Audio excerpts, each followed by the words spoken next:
গত ৫ আগস্ট ছাত্র জনতার গণঅভ্যুত্থানে শেখ হাসিনার ভারতে পালিয়ে যাওয়ার পর ৮ আগস্ট নতুন সরকার হিসেবে যাত্রা করে অন্তর্বর্তী সরকার। রাজনৈতিক পট পরিবর্তনে বিএনপির ভারপ্রাপ্ত চেয়ারম্যান তারেক রহমানের ফেরা নিয়ে বেশ আলোচনা হচ্ছে রাজনৈতিক মহলে। বাংলাদেশ জাতীয়তাবাদী দল বিএনপির এই শীর্ষ নেতার ফেরার অপেক্ষায় বিএনপির সাধারণ কর্মী থেকে শুরু করে জ্যেষ্ঠ নেতারাও। বর্তমানে জনপ্রিয়তার তুঙ্গে থাকা দলটির এই গুরুত্বপূর্ণ নেতা দীর্ঘদিন ধরে দেশের বাইরে অবস্থান করছেন। শেখ হাসিনা সরকার গত ১.৫ দশকে বিএনপি সহ বিরোধী দলগুলোকে হামলা মামলার মাধ্যমে এক প্রকার কোণঠাসা করে রেখেছিল। সে সময় সুদূরে অবস্থান করেও শক্ত হাতে দলের নেতৃত্ব দিয়েছেন বিএনপির ভারপ্রাপ্ত চেয়ারম্যান তারেক রহমান। গত সরকারের আমলে নির্যাতিত এই নেতা দীর্ঘদিন ধরে বিদেশে অবস্থান করলেও জনবিচ্ছিন্ন ছিলেন না তিনি। তবে সম্প্রতি তারেক রহমানের দেশে ফেরা নিয়ে মন্তব্য জানালো ব্রিটেন।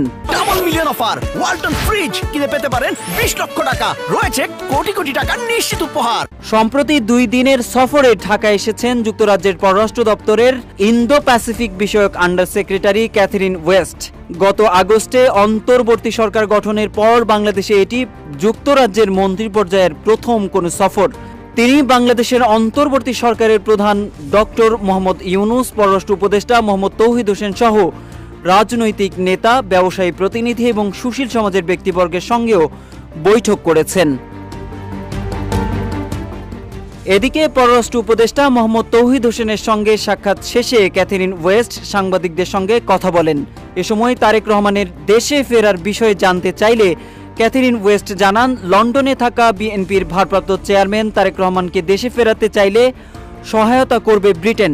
বৈঠকে কী বিষয়ে আলোচনা হয়েছে এমন প্রশ্নের জবাবে ক্যাথরিন জানান, বাংলাদেশের ভবিষ্যৎ গণতন্ত্র নিয়ে আলোচনা হয়েছে পররাষ্ট্র উপদেষ্টার সঙ্গে।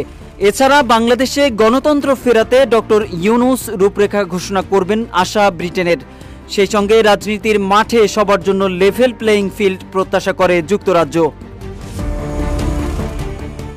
এদিকে বিএনপির ভারপ্রাপ্ত চেয়ারম্যান তারেক রহমানকে দেশে ফেরানোর বিষয়ে জানতে চাইলে তিনি আরও বলেন, কোনো নির্দিষ্ট ব্যক্তির বিষয়ে বৈঠকে আলোচনা হয়নি, তবে অন্তর্বর্তী সরকার চাইলে তারা সহায়তা করতে প্রস্তুত বলে জানিয়েছেন তিনি। রোহিঙ্গা ইস্যুতে ক্যাথরিন ওয়েস্ট বলেছেন, সামরিক জান্তার দমন পীড়নে মিয়ানমার থেকে পালিয়ে বাংলাদেশে আশ্রয় নেওয়া রোহিঙ্গাদের সহায়তার জন্য আরও ১০ মিলিয়ন পাউন্ড দেবে যুক্তরাজ্য।